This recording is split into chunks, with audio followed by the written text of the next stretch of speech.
Avant que la vidéo commence, je voulais simplement dire, ce genre de vidéo-là prend beaucoup de temps à monter et à filmer quand même. Donc si vous pouviez laisser un like et un petit commentaire pour aider l'algo, pour m'aider à faire grandir cette chaîne, ben ça m'aiderait et ça me ferait beaucoup, beaucoup plaisir. Donc merci à ceux qui vont le faire. Et ben moi je vous dis bonne vidéo. Ouais, c'est tout le monde, on se retrouve pour la tier list de la deuxième journée de Spoilers de Unleashed pour Wristbound. Donc on va y aller avec, j'ai toutes les cartes ici qui ont été reveal aujourd'hui, en commençant par Alpha Strike, le nouveau sort signature pour Master Yi. Donc c'est une action 3 et 1 qui dit, on choisit un friendly unit, il va faire des dégâts égaux à son might, divisé comme on le veut à des unités adverses sur des battlefields. Puis, pour chaque unité éliminée de cette façon, on gagne 1 XP. Fait que c'est une carte qui va manger les deck tokens. Hors de ça, c'est une carte qui reste pratique, je pense. Ça me semble être un bon sort signature malgré tout. Sachant que les dégâts vont rester, si on veut, permanents, parce que ça ne déclenche pas un combat et ça ne termine pas notre tour. Donc je pense que c'est une carte très intéressante. On va mettre ça en. Ensuite, on a Hunter's Machete. Donc, nouveau gear, un nouveau équipement pour 3 en orange, plus 2 de might, et le keyword Hunt. Donc, lorsque je conquer ou que je hold, gagne 1 XP. Très simple, très efficace. Si on compare, il y a en jaune la BF Sword qui coûte 4 pour seulement plus 3 de might, aucun effet. C'est sûr que c'est pas pareil. Moi, cette machette-là, je la vois très bonne dans un deck de Jax en particulier. Et c'est pour ça que je vais la mettre en Tiara aussi. Les tiers ne seront pas classés nécessairement de gauche à droite. C'est vraiment au hasard selon comment ça tombe.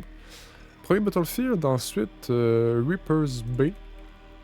Alors Reaper's Bay, lorsqu'une unité ici est retournée dans la main d'un joueur, ce joueur peut payer 1 pour channel une rune Exhaust. Fait que ça paraît un peu mid comme effet, mais en fait c'est excellent avec Pike, qu'on va voir plus tard. Mais puisque hors Pike, il n'y a pas vraiment d'utilité, je trouve, à cette carte, il va rester en B tiers. Ensuite, on a une petite unité tour 1, bien simple, bien pratique. J'ai nommé le Demacian Diplomate. Donc un 2-2 en orange, que lorsqu'on le joue, on gagne 1 XP. Fait que si Jax peut jouer un deck équipement, mais qu'il y a des affaires qui jouent l'XP en plus, comme Rengar, si je ne me trompe pas, avec Ambush, ou une autre carte qu'on va voir plus tard ici, ça peut être vraiment intéressant. Donc je vais mettre ça en A-tier également. Le S-tier va être vraiment réservé aux cartes qui sont obviously très très bonnes à première vue. On continue tout ça avec Iceveil Archer, une 2-2 en bleu. Lorsqu'elle attaque, on peut payer 1 pour donner à une unité ici moins 1 pour le tour. Intéressant. Carte intéressante si on la combine avec des sorts qui réduisent le might des unités adverses. Parce que tout seul, je pense pas que c'est vraiment bon. Ce qui est cool, c'est que c'est une carte qui est très bonne en tour 1. Ça va trade, on va dire, positivement comparé au trade tour 1 généraux. Donc à voir, mais ça va être un B pour moi, je pense, ouais. Ensuite, on a Shadow Watcher, un 4-1-5 en vert qui dit si une unité alliée a été éliminée pendant votre beginning phase de ce tour-ci, j'entre en jeu prêt. Fait que c'est clairement une carte faite pour les decks qui vont jouer des unités temporaires. J'allais dire pour le blank, mais le blank n'est pas dans les bonnes. Le blanc n'est pas dans les bonnes couleurs, malheureusement. Mais tout ce qui va être temporaire va vouloir jouer cette carte-là. Je pense. C'est une commune. Mais puisque c'est très select, ça va être un C tiers pour ma part, malheureusement. Ensuite, Crescent Strike. Un sort bleu qui coûte 3 et 1. C'est une action. On choisit un battlefield et une unité ennemie présente à celui-ci. On fait 4 dégâts à l'unité et 1 à chaque autre unité adverse présente sur le même battlefield. Pour moi, c'est un A-tier directement, pas besoin d'y penser. Encore là, un sort qui va nous aider dans des combats pour faire les petits dégâts qui nous manqueraient peut-être pour faire des trades. Bleu, c'est pas nécessairement la couleur que les unités les plus fortes en général. Oui, il y a le Watcher, mais si je me trompe pas, leur valeur de might n'est jamais très très haute. Mais cette carte-là me paraît très bien. Ensuite, on a Starcrossed. Une carte très spéciale qui a fait parler beaucoup lorsqu'elle a été reveal. Donc Starcrossed, c'est une réaction 3-1 en mauve, un sort. On retourne une unité alliée et une unité ennemie dans la main de votre propriétaire. Fait que c'est un petit peu un rebuke, mais qui va cibler les deux joueurs et qui ne cible pas uniquement au battlefield. En plus, ses réactions, moi je pense que cette carte-là va être excellente. Ça va être mon premier S tier aujourd'hui. Mais oui, j'ai très hâte de voir ce que ça va donner, cette carte-là. Ensuite, on a des pigeons. Et oui, on a les Crimson Pigeons 3 et 3. 3 pour une 3 de might en jaune, qui a plus 2 de might lorsqu'elle attaque avec une autre unité. J'imagine que le wording, est-ce que c'est une seule autre unité ou du moment qu'il y en a une autre, mais on peut en avoir 3, y compris les pigeons, pour avoir le boost? Je pense que c'est ça. Je sais pas si c'est très bon. Ça va être un C tiers pour ma part. J'aime l'idée de la carte, mais c'est pas méga excitant. Ensuite, un peu plus excitant, le Walking Roost, un 5-6 en Chaos, donc mauve, qui a Deflect. Et lorsqu'on le joue, on choisit un adversaire, puis l'adversaire va jouer un oiseau token qui a 1 de might avec Deflect. Donc oui, on donne quelque chose à l'adversaire, mais on a un 6 de might pour 5 qui a Deflect. Je sais pas, moi je pense que c'est quand même bien. Je vais le garder en B tier. À voir si ça va être si intéressant que ça, mais j'aime l'idée de la carte. Ensuite, le Scrutinizing Sergeant, un 6-6 en jaune. Lorsqu'on le joue, on gagne 1 XP pour chaque friendly unit. Donc les decks Azer qui vont jouer Arise, les decks Victor, les decks Ivern, le nouveau, qui vont vraiment spam des tokens, qui vont jouer plein de petits trucs. Ça me paraît très intéressant comme carte. Ça va être un hater pour ma part. On a Jhin, un champion unit pour Jhin, donc, de Jhin plutôt. Meticulous Killer, un 4-4 en bleu, qui a vision. Et si on a dépensé 4 énergies ou plus pour jouer un sort ce tour-ci, on peut le jouer pour 1 recyclage power bleu seulement. Quoi dire, c'est un STR, c'est excellent comme carte. La légende veut jouer des sorts chers, à 4 ou plus. Les seals bleus vont être incroyables avec elle, c'est sûr.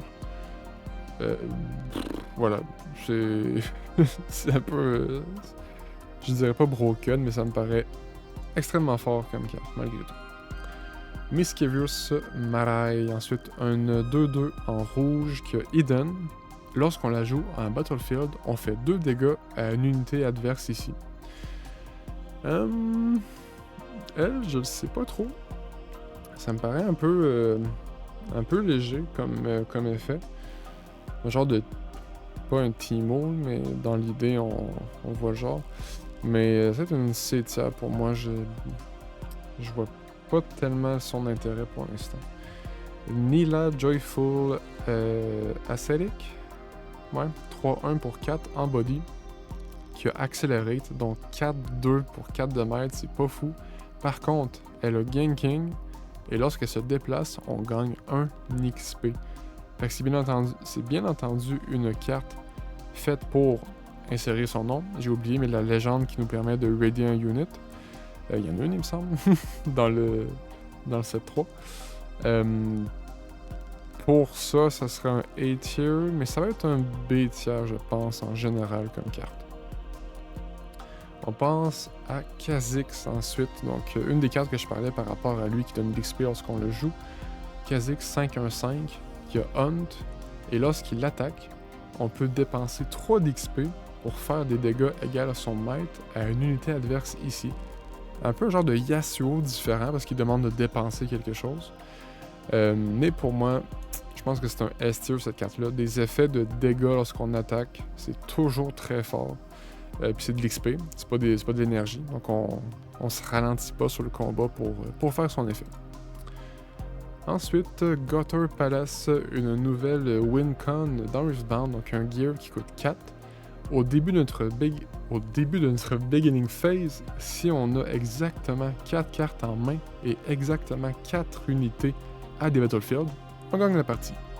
Et il y a un effet, on défausse une carte, on l'incline, on joue un oiseau token qui a 1 mètre et déflecte. Puisque c'est un gear, je pense que la carte est quand même réellement intéressante, un genre de A-tier.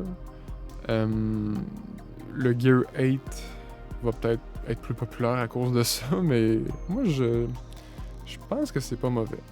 On a Huey en plus, que je dis sûrement pas bien son nom, un 5/5 en bleu, Champion Unit. Lorsqu'on se déplace, on pioche une carte, puis on défausse une carte, donc l'inverse de tout ce qu'on connaît jusqu'à maintenant. Puis, selon le type de la carte qu'on a défaussée, on va faire l'effet suivant. Donc si c'était un sort, on pioche une carte. Si c'était un gear, on redresse jusqu'à 2 runes. Ici, c'était une unité, on lui donne plus 3 pour le tour. Quoi dire de plus sur cette carte? Probablement la première carte à choix multiple du genre qui va être, je pense, top méta. C'est une rare, qui mérite amplement sa rareté. Oui, j'ai très hâte de voir. La Blank, ensuite, pas premier, mais le Champion Unit bleu pour le Blank, 4/4, qui a Backline, un nouveau keyword. Donc elle doit être assignée les dégâts de combat en dernier, et vos effets temporaires à mon battlefield ne trigger pas. Donc vos cartes temporaires ne vont pas s'éliminer au début de votre tour avant de faire votre point, ou vos points. Ça me paraît extrêmement fort. C'est une épique, bien entendu, qui ne sera pas jouée ailleurs que dans un deck LeBlanc. C'est pour ça que je vais mettre un A-tier, je pense, oui, parce qu'il faut quand même qu'elle soit à Battlefield. Fait que c'est peut-être risqué. Curtain Call, ensuite, le sort signature pour Jhin, donc 4 d'énergie, qui a repeat 1 d'énergie, 1 de power et 1 de chaque. Choisir un effet qui n'a pas encore été choisi, piocher une carte, faites 2 à une unité à Battlefield, faites 3 à une unité à une base, ou donner une unité à Battlefield moins 4 de mètres pour ce tour. Donc l'idée, si on joue sans répéter, ben on a un effet, puis sinon, ben on va choisir qu'est-ce qu'on veut payer pour répéter et faire des choses différentes. Donc encore là, lui veut jouer des sorts à 4 ou plus. Mais, ben justement, c'est sa carte à lui, c'est sa carte signature. Je pense que c'est excellent. Je peux me tromper, mais je pense que c'est très très... mais puisque il y a plusieurs choix, c'est pas une carte qui nous limite nécessairement dans les options, dans le gameplay. Fait que je pense que c'est bon. Rengar, Pride Stalker, ensuite une légende orange et rouge. Lorsqu'on joue une unité, on donne à une unité plus 1 ce tour-ci. Fait que lui, il veut jouer avec les ambushes, il veut jouer avec les accelerate. Genre de gameplay qu'on n'a pas vraiment connu jusqu'à maintenant. Je vais le garder en B tiers, c'est peut-être même un C tiers en vrai, mais je vais le garder ici parce que j'ai confiance qu'il y a quand même des cartes qui vont être très intéressantes avec lui, qui ont peut-être donné le petit boost nécessaire pour être réellement intéressant et pas seulement une autre légende parmi tant d'autres. Sacrifice, un sort en jaune pour 1 qui a réaction.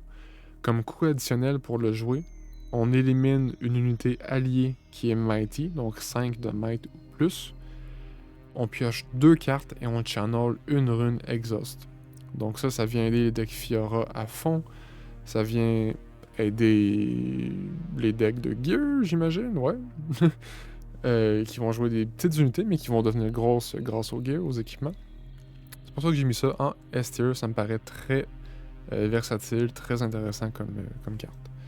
Smite, ensuite 2 et 1 en rouge, en action. On fait 3 dégâts à une unité à Battlefield.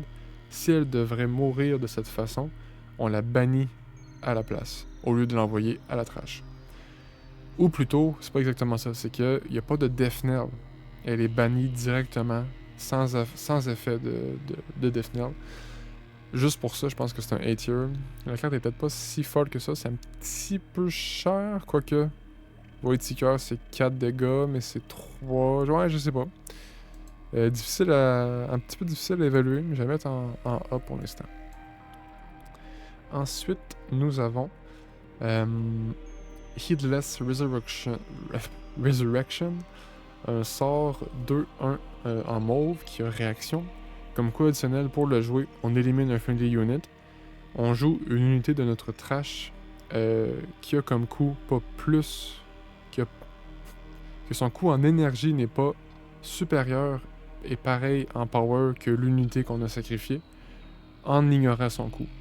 Fait que par exemple, si on sacrifie un Raza qui coûte 10 et 1 de power, on peut jouer une unité qui coûte jusqu'à 10 d'énergie et jusqu'à 1 de power gratuitement.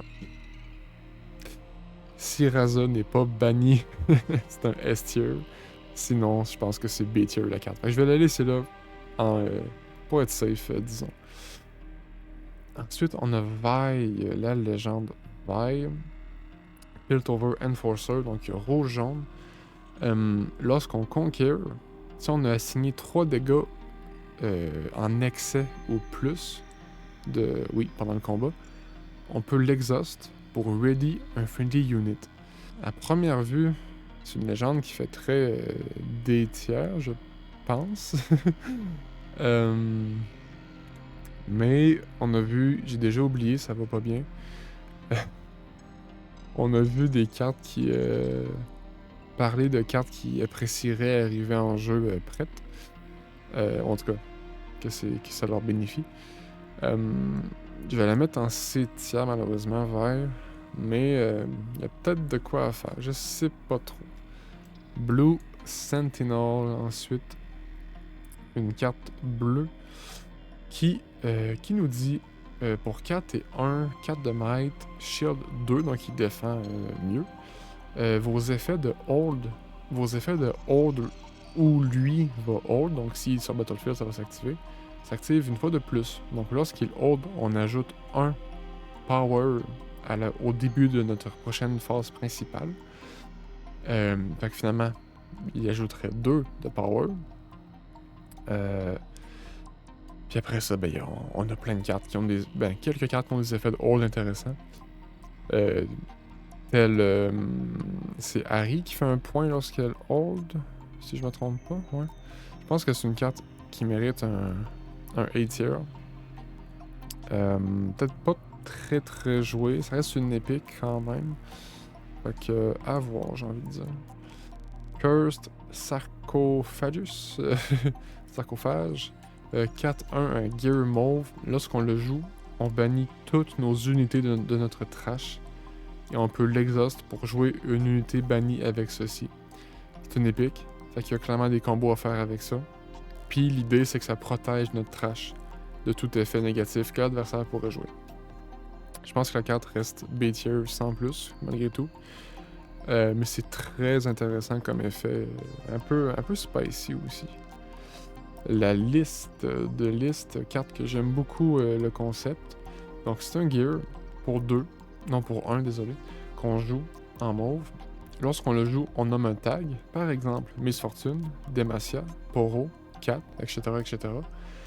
Et on peut l'exhaust pour donner une unité qui a le tag nommé -2 de might pour ce tour. Fait que c'est un petit peu comme un Stupefy, mais précis, puis une fois par tour gratuitement. Cependant, on nomme le tag lorsqu'on le joue, donc on peut pas changer de tag. Mais c'est vraiment pas cher pour un effet que je trouve très cool. C'est sûr que si le deck adverse joue plein de tags différents, c'est pas optimal. Mais je pense que c'est un B-tier quand même. Le nouveau Master Yi, ensuite Wuju Blademan. Non, Wuju Master, pardon. vert et orange. Donc lui, il joue avec l'XP. Fait qu'au niveau 6, donc à 6 XP, nos unités ont plus 1 de might. Au niveau 11, nos unités entrent en jeu. Prêtes. Je suis désolé. J'aurais pas de data aujourd'hui, mais je vais le mettre en C. Je trouve que niveau 6, pour commencer à avoir un effet sur notre légende, c'est un peu tard. Peut-être que les couleurs vont vraiment permettre d'aller chercher d'XP super vite, mais pour l'instant, je le vois pas vraiment. Fait que ça va être... c'est mon avis pour Mastery. On a Pyke ensuite. Donc Pyke, j'en ai parlé un petit peu rapidement. Le Blood Arbor Reaper, donc en Chaos et rouge mauve. Pour 1 et on l'exhauste. On retourne une unité alliée sur Battlefield dans notre main. On joue un Gold Gear Token Exhausted. Fait que lui, justement, ben, il combine avec le Battlefield. Donc, parce que oui, on fait son effet, puis après ça, ben, on paye 1 pour channel une rune exhaust avec le Battlefield. Mais en général, je pense sincèrement que Pyke est une légende A-tier. Son effet va toujours être intéressant. Rouge-mauve, il y a des grosses unités pour hold. Donc au début de notre tour, on va les sortir. Puis on peut même le faire après avoir Conquer, c'est ça qui est vraiment intéressant aussi avec celui-ci. Stalking Wolf, une unité 4-1 pour 6 de might qui a embuscade. Mais comme coût additionnel pour le jouer, il faut sacrifier un chat, un oiseau, un chien ou un poro qu'on contrôle. On peut le jouer au Battlefield qu'on a sacrifié l'unité, même si on n'en a pas d'autres présentes. Fait que lui, il sort des bois pour surprendre. Peut-être qu'il combine bien avec Vi, parce que 6 de mètre, c'est quand même beaucoup. Il va être joué dans les decks de Ivern, c'est certain. Donc je pense que c'est un A-tier pour cette carte. Et notre dernière carte aujourd'hui, c'est Livia. Donc, Livia, Protector of Dreams, 5 pour 4 de might, donc pas fou. Cependant, lorsqu'on joue une unité token, on lui donne plus 1 de might ce tour-ci. Et nos tokens, on tank. Donc, un peu un deck Protect the Queen, si on veut. On donne tank à plein d'unités, puis elle a beaucoup de might pour aller attaquer avec elle. Les autres unités qu'on contrôle. Fait que c'est peut-être un S-tier, c'est peut-être un C-tier parce que trop fragile à la base. Je vais le garder, je pense, en B pour l'instant. Mais ça me paraît très intéressant comme concept quand même. Et donc voilà, ça fait le tour de nos cartes pour la deuxième journée de spoilers de Unleashed. Dis-moi ce que vous en pensez en commentaire. J'ai fait ça vite un petit peu, mais je voulais pas aller en détail dans toutes les cartes non plus. Et puis, laissez un like, abonnez-vous. Moi, je vous dis à la prochaine.